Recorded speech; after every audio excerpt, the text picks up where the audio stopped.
Assalamualaikum warahmatullahi wabarakatuh. Perkenalkan, nama saya Eka Saputri dengan nomor stambuk 040202000530 dari kelas B8. Untuk tindak lanjut saya sebagai mahasiswa, saya akan menjelaskan materi sistem hukum yang telah diberikan oleh Bapak Dr. Hardianto Janggi, SH.MH.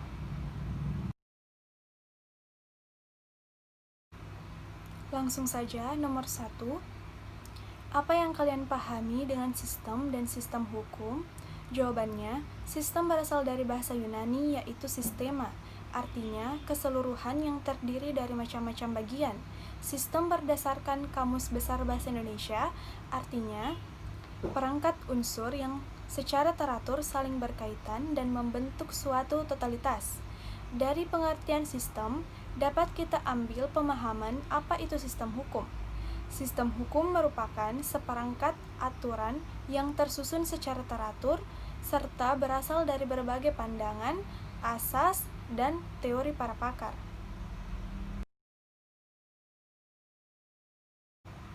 Nomor 2. Sistem hukum apakah yang digunakan atau dianut di Indonesia?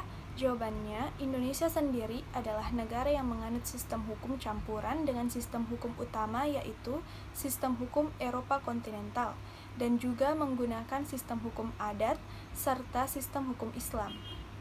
Namun, tanpa disadari, Indonesia juga menganut sistem Anglo-Saxon atau common law, karena setiap putusan hakim juga akan dijadikan oleh hakim yang akan datang sebagai pertimbangan dalam mengambil keputusan.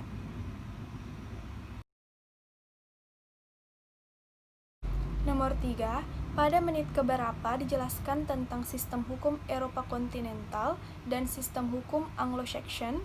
Jawabannya, sistem hukum kontinental atau civil law dibahas pada menit ke 0938 sampai 1216 dan sistem hukum Anglo-Saxon atau common law dibahas pada menit ke 1217 sampai 1349.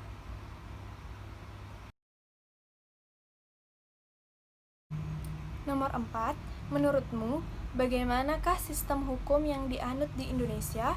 Jawabannya, Indonesia adalah negara yang menganut sistem hukum campuran dengan sistem utama yaitu sistem hukum Eropa kontinental, karena aspek masa lalu Indonesia yang pernah menjadi wilayah jajahan Belanda. Sistem hukum adat biasanya berlaku di daerah-daerah yang nilai budayanya masih kental dan biasanya penuturannya tidak tertulis, hanya berdasar pada pandangan masyarakat. Selanjutnya, sistem hukum agama di Indonesia sendiri memiliki sebagian besar masyarakat yang menganut agama Islam, di mana Islam sendiri mempunyai aturan-aturan yang pada dasarnya menjadi pedoman seorang Muslim.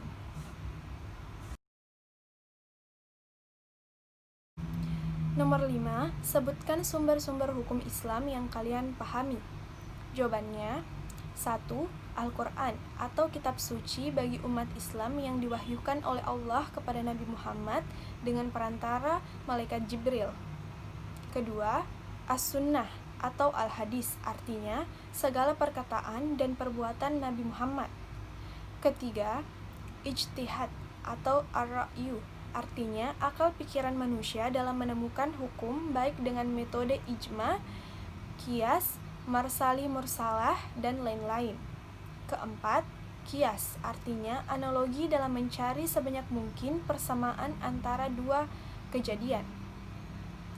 Sekian tindak lanjut saya mengenai tugas materi sistem hukum. Assalamualaikum warahmatullahi wabarakatuh.